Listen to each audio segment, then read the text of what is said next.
let's talk about this next one here. And these all tie together in terms of the exits, how much money we have to raise. You just touched on it right now. The upside of pursuing a small market. And let me couch this. And we talk about this. We acknowledge that if you're raising VC, you better have a market with B's or T's behind it. But let's go the other side. Let's steel man the other side of this and say, what is the upside of targeting and pursuing a small market? Kind of like we've been saying in questions in previous episodes, the beauty of pursuing a small market isn't that that's the end. If I were to say, Ed, you and I are going to start a software company, and we're only going to sell our products in Calgary, okay? And everyone's like, wait, why would you limit yourselves to Calgary? It's like, no, dude, that's not what we're doing. We're focusing on Calgary. And when we exhaust that market, we'll open up another market somewhere else. I mean, obviously, nobody knows what cities are in Canada, but we'd figure that out. That was a dig at Canada. And so Moose Jaw. We're selling the Moose Jaw next, Will. Anyway, but what I want to be able to do, right? I want to be able to focus on the smallest, tightest market that I can wrap my arms around, that I can absolutely dominate, okay? And then go to the next one. Okay, that could be geographically, I could be going city to city, whatever. It could be a certain user type that I'm going after. And after I get to them, I'm going to go to somewhere else. The reason I say that is because I would rather have a lot of control, right, and certainty around a small market than no control and just be totally swept up trying to go after a big market that I can't wrap my arms around or get any recognition in. You know what I mean? Not to mention, it's much easier to learn in that smaller market, create a system, and figure out how to replicate it versus going out and, they use that expression, boiling an ocean. And it's just so much energy. Exactly. So, if you could dominate, and Will, I think it's important. I'm not just targeting a small market because I want to think small, stay small.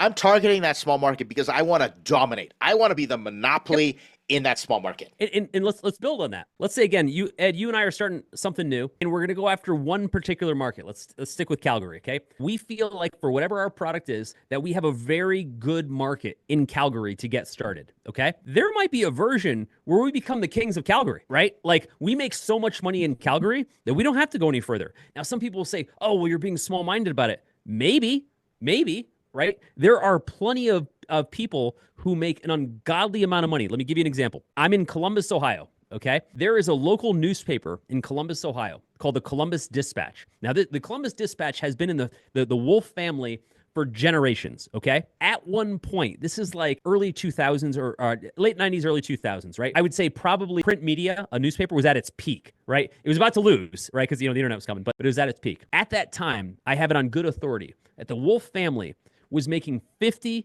million a year net on that business. Nice. For decades. Okay? Now, let's stick with that for a second. In Columbus, Ohio. In other words, their paper didn't sell anywhere else. They didn't also sell in Cincinnati or Cleveland, being maybe even bigger markets in the state of Ohio. In just Columbus, Ohio. They dominated that market. If you were going to run a classified ad, you ran it in the Dispatch. If you were an auto dealer, you ran it in the Dispatch. Anything you would do, you ran it in the Dispatch. That worked out. They literally made billions of dollars, right? Without ever leaving a 20 square mile radius, okay? And there are lots of businesses like this, service providers, et cetera, that crush in a single market. So I just want to point out that the idea that we're being small-minded by starting in a small market is silly. No, we're being strategic by going in a small market so we can make sure we extract the value before we grow. And before founders sort of get caught up on us talking about Calgary, Columbus, Moose Jaw, whatever, it's not just about geographical location. It could be a very thin sliver of a certain vertical, a niche of a niche. They say, well, the riches are in the niches. And let me use my social media experience, being a YouTuber, for an example. We have these YouTubers out there like Mr. Beast, right? Massive market. We need like 40 million subscribers. And everyone's like, I want to be Mr. Beast. I know this one YouTuber, and she creates content for specifically Japanese business people who want to learn English. That's it. The vocabulary, all those things.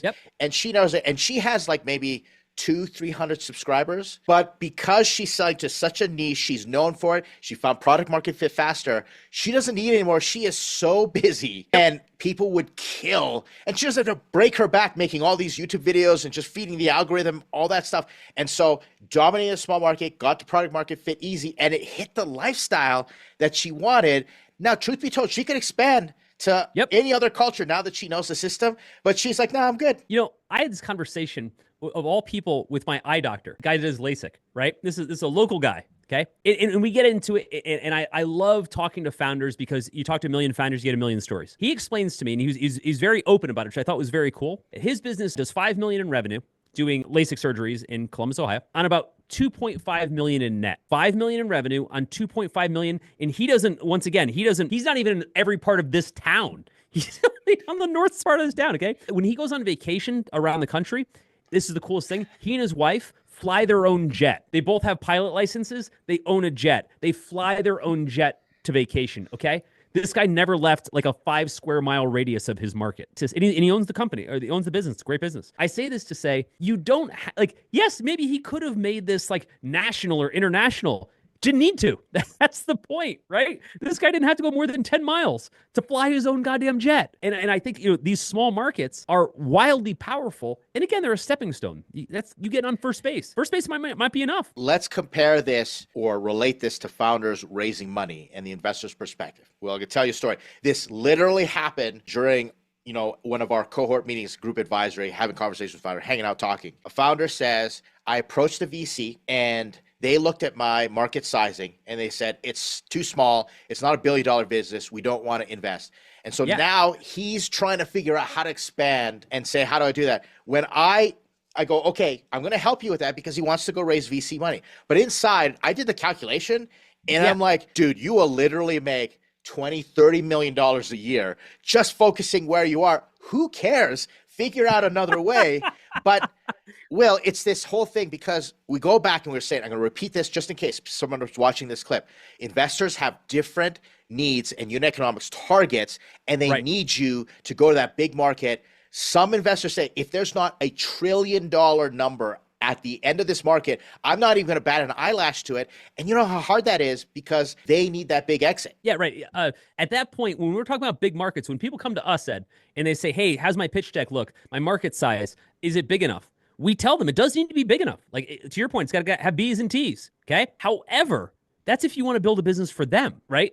That has nothing to do if you want to build a business for you, right? You could build a business that does $3 million a year on $1.5 million net and literally live like a king, right? Especially depending on where you decide to live. One of the second businesses that I built back in the day after we had grown this agency and sold it was a very small niche business. It's a business some people have heard of called Swapalease.com, okay? As niche as it gets. It's this site where you can list your car, like put your car lease up there, and someone else can come and assume your lease and kind of take it off your hand. It's a great deal for both of you. This is like circa 2000, Ed, where like online classifieds and marketplaces are still very young, okay? Within the first 18 to 24 months of launching this thing, it's doing $3 million on $1.5 million net. And I'm thinking to myself, we're only 2 years into this thing. On the most niche business, on the most esoteric part of the internet, at a time long before like cost per click really became a thing or growth marketing. I mean, it's kind of how we got into this. But my point is, I was like, this works out pretty well. Like, why don't I go do this again? And I did. I built another business right after that. In 24 months, we were doing $3 million revenue on $1.5 million net, right? And I'm like, damn, like it took so much. It would take so much for me to get that personal outcome in a funded business. And yet I was able to do it in 24 months, twice, back to back with super niche businesses. I'm not saying it's easy. I'm saying those are tiny markets that pay off amazing. It's easier, relatively speaking. Sure. Probability's higher. Let's get down to brass tacks and talk about exits. We've been sort of riffing on this. Yeah. So business A tries to sell to everybody and maybe gets 10% market penetration and tries to go sell. Makes more money, gross, but has only hit 10% of the market. Business B makes less money, but has 90% domination in a smaller market. Hands down, you can go talk to anybody buying, selling businesses. Business B is going to sell at a better price than business A. And that's the reality. You can fact check us on this. Well, how about this? The coolest thing about business B is they don't have to sell at all. That's the whole point. Which is the reason the price goes up, Will. Yeah. No, that's what I'm saying. But I'm saying that local newspaper that's like printing, it's funny, printing $50 million a year net, or my eye doctor that's doing 2.5 million. What I'm saying is, eye doctor, he didn't have to sell a goddamn thing. He already won, right? The idea is that we have to grow this thing to sell it to get our proceeds. What I'm saying is, take Swapalease.com. That made the proceeds in 24 months. We didn't have to sell anything. we already won. We already had the money that selling would have otherwise given us. That's what I'm trying to get at. I know a hardware founder, hard tech guy, and came up with this real cool invention and had to do with electronics. And he really focused. He said no.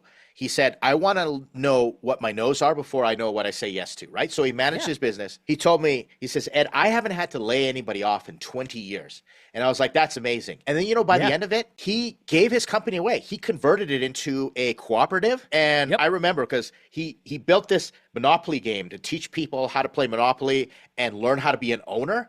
And everybody who works for him gets to be an owner. What an amazing feeling. And he's like, Ed, I don't need any of that money. I'm just going to give the company away to the people who've helped build it. There's legacy involved. He spends time with his family.